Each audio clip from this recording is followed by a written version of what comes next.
어제 민주당 촛불 집회에 진짜로 여러분들 혹시 보셨는지 모르겠지만 민주당 지지하시는 분들은 계속해서 윤석열 탄핵을 외쳤어요. 민주당 국회의원들 많이 나오셨잖아요. 네. 심지어 여러분들이 싫어하는 분들도 많이 나왔더라고. 그럼 그분들 뒤에서 나오는 목소리는 뭐예요? 뒤에서는 윤석열을 탄핵하라 외치고 있잖아요. 국회의원들은 역풍 불까봐 그 이야기를 못 하잖아요. 그 간극을 좁혀야 된다 이 이야기하는 거예요.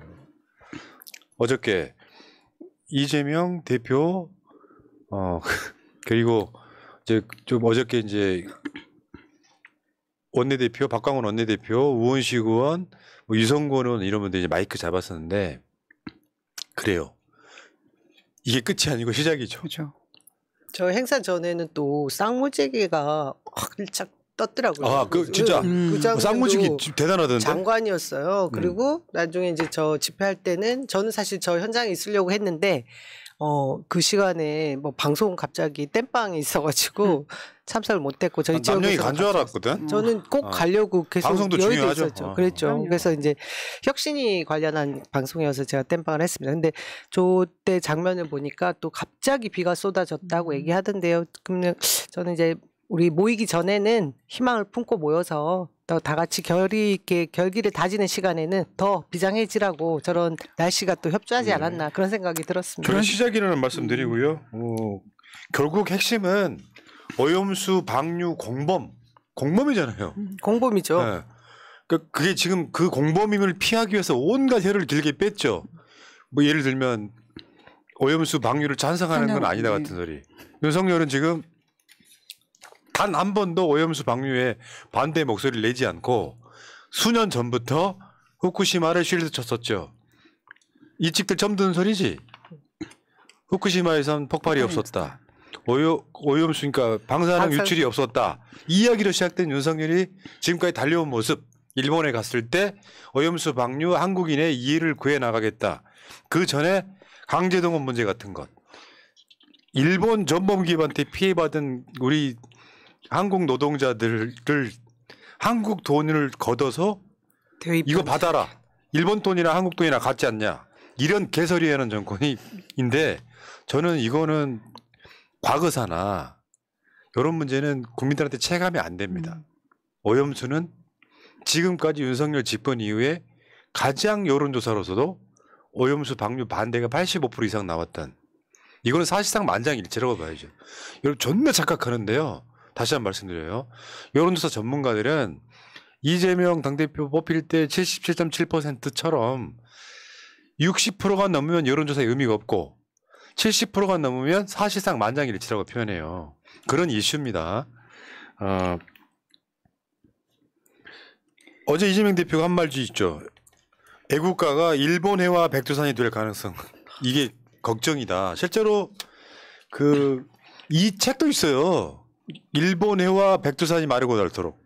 일본에 지금 대한민국 침탈, 독도라든지 뭐 일본해라든지 과거사 문제라든지 평화헌법이라든지 하는 부분들 자위대를 또 뭐 외국으로 파견이 가능한 부대로 만든다든지 이런 것들이 쓰여 있는 책이 저거예요.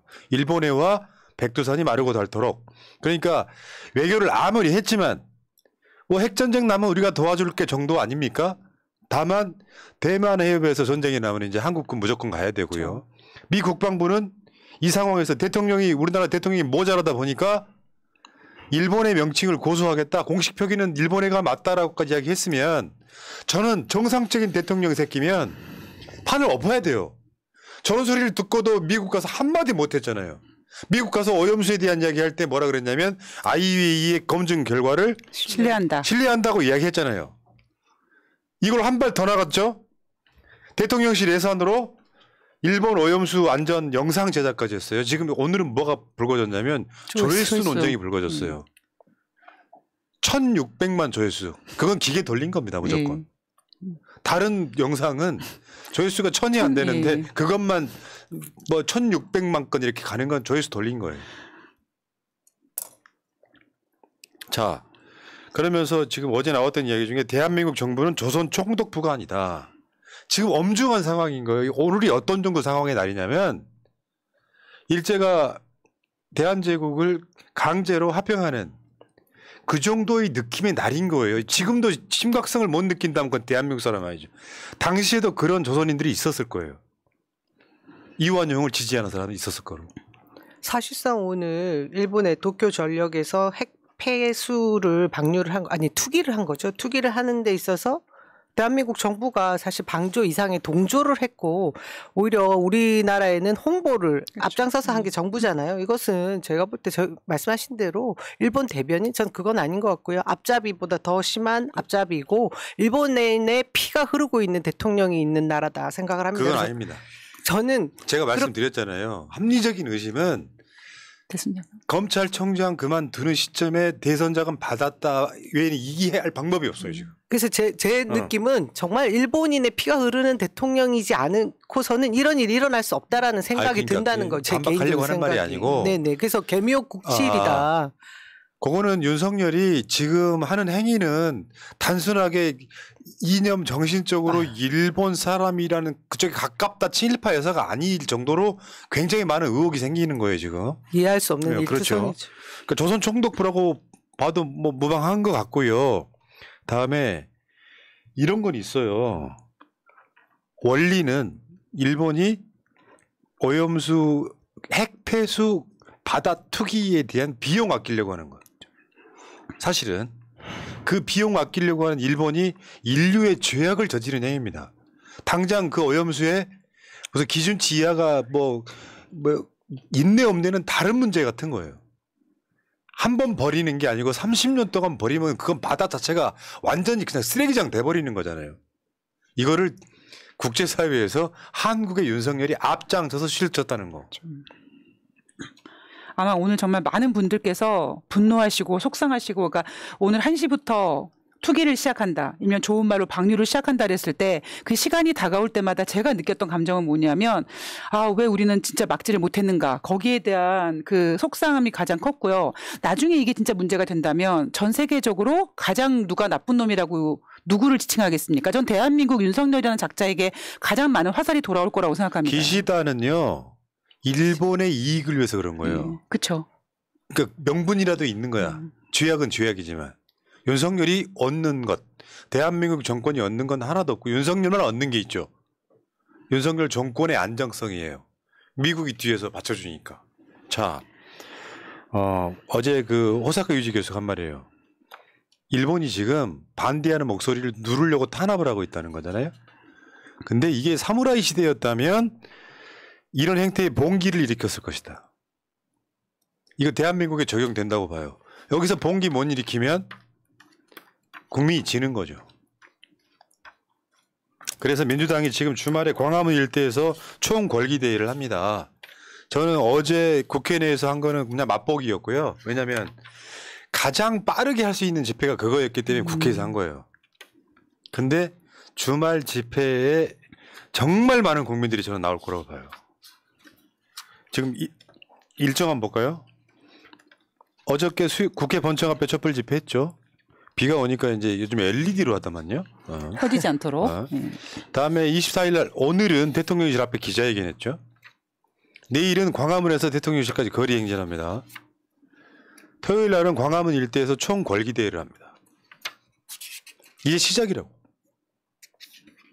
광화문 일대에서 하는 그 집회는요. 시간이 언제냐면 토요일 날 오후 4시 한국프레스센터 앞 주소 찍어드릴까요? 서울시 중구 세종대로 124 준비물 모자 운동화 생수 이제 이렇게 시작되는 거예요. 신호탄이 이제 쏘아져 올려온 거지. 그건 저걸로 규탄하는 걸로 끝나지 않을 거예요. 두 가지 목적을 이뤄야 돼요. 오염수 방류 이제 중단 그리고 윤석열 정권 타도까지 갈 겁니다. 자. 김용민 의원이 윤석열 탄핵하자 민주당 최초의 발의를 제안했어요. 페이스북. 민주당 168석으로 윤석열 탄핵 발의합시다. 민주당 단독으로 가능합니다. 이제는 해야 합니다. 저거는 내가 정봉주 방송에서 얘기를 많이 드렸는데 탄핵이 되고 안 되고는 두 번째 문제라는 거예요. 국민들 85%가 반대하는 걸 윤석열이 찬성한 거잖아요. 온갖 실드를 다쳤어요. 괴담으로 치부하면서. 탄핵 발의시키고 시작하는 거예요.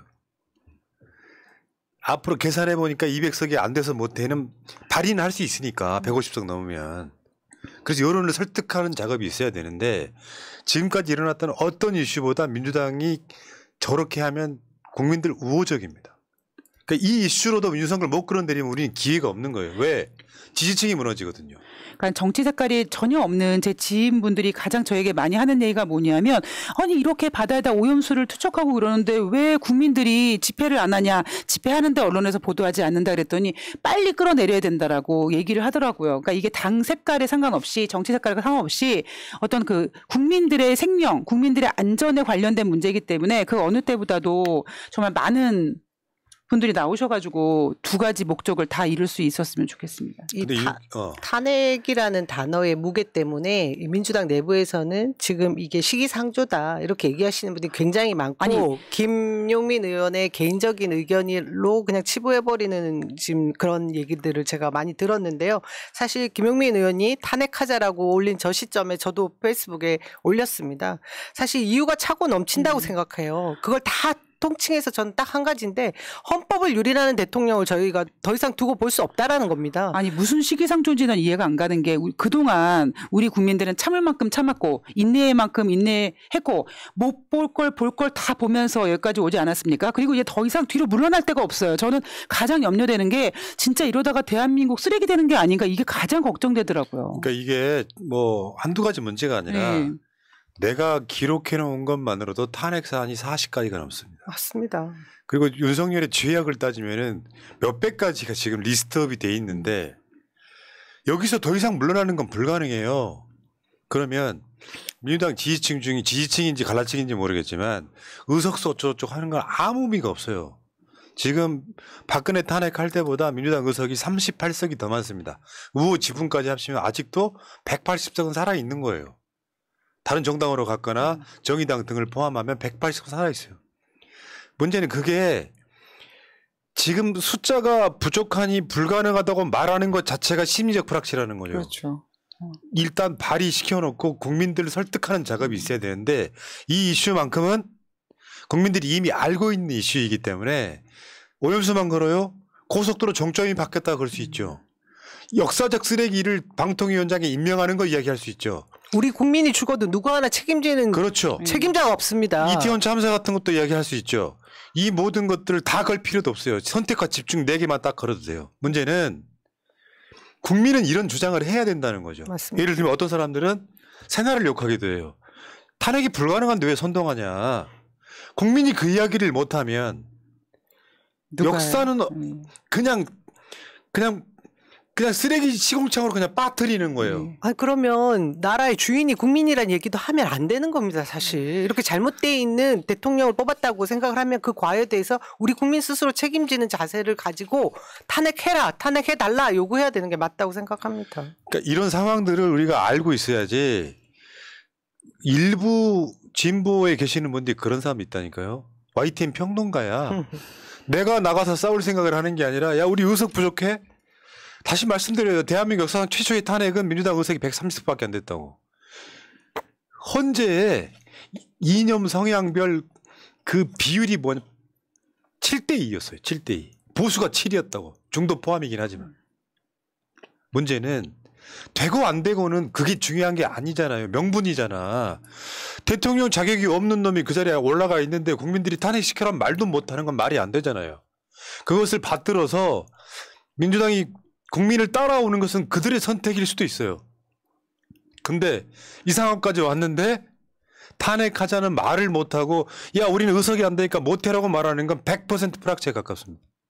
그러니까 정치의 고관여자들은 작년에 윤석열 정권이 들어서서 청와대를 들어가지 않고 많은 돈을 들여서 용산으로 집무실 같은 걸 옮기고 이런 거에 대해서 이미 분노하고 우리끼리는 탄핵했으면 좋겠다는 이야기를 했지만 일본 국민들은 사실 그렇게 와닿지 않았거든요. 그런데 시간이 지나가면서 제가 잠시 전에 말씀드렸던 것처럼 정말 정치에 관심 없는 사람들이 아니 왜 미쓰리님 왜 국민들이 윤석열 탄핵시키지 않냐고 오히려 국민들이 계속 해달라고 지금 요구하고 있습니다. 예.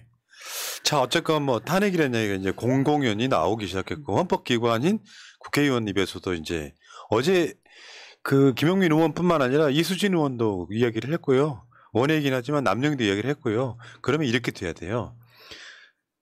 탄핵 커밍아웃이 이제 시작돼야 되는 거예요. 그러면 국회의원들이 그러니까 이게 머릿속에 갖고 있는 생각 하나를 버리세요. 통과 못할 건데라고 생각하면 못하는 거고 의석이 100석밖에 안 되더라도 가능하다. 윤석열을 찍었던 사람들의 의지까지 모으면 가능한 거죠. 박근혜가 뭐 윤석열에 비하면은 사실 윤석열에 비하면 아주 경미한 사안으로 탄핵됐는데 지금까지 1년 3, 4개월을 참아왔던 국민들 입장에서는 더 이상 못 참겠다라는 소리가 지금 뒤쳐서 나오잖아요. 그래서 내가 요즘 주장하는 게 민주당은 지금 국회 버리고 나와야 된다. 네. 장애투쟁 시작해야 되는 거예요. 이쯤 되면 어느 하나 윤석열이 잘했다고 볼 수가 없잖아요. 야당 완전 무시하고 막 방통위원장 같은 쓰레기 그냥 임명해버리려고 하고 이 과정들을 계속 겹치고 있는데 여기서 찍소리 못하고 밟히면 제가 말씀드리지만 국민의힘이나 민주당 같이 밟힙니다. 지금은 민주당이 국민의 눈높이를 맞춰야 될 때다 이렇게 봅니다. 제가 국회의원님들의 마음을 잘 모르겠습니다만 지금 국민들이 이렇게 요구하고 있는 탄핵 사항에 대해서 국회의원들이 입 다물고 조용히 있고 안 돼, 역풍당해 이런 이야기를 한다면 아마 그 목적은 내년 총선을 보면서 우려할 수 있는지 모르겠는데요. 만약에 지금 이렇게 외치지 않으면 내년 총선도 사실 어렵지 않을까라는 생각을 네. 해봅니다. 자, 이제 이따 한번 끊고 갈게요.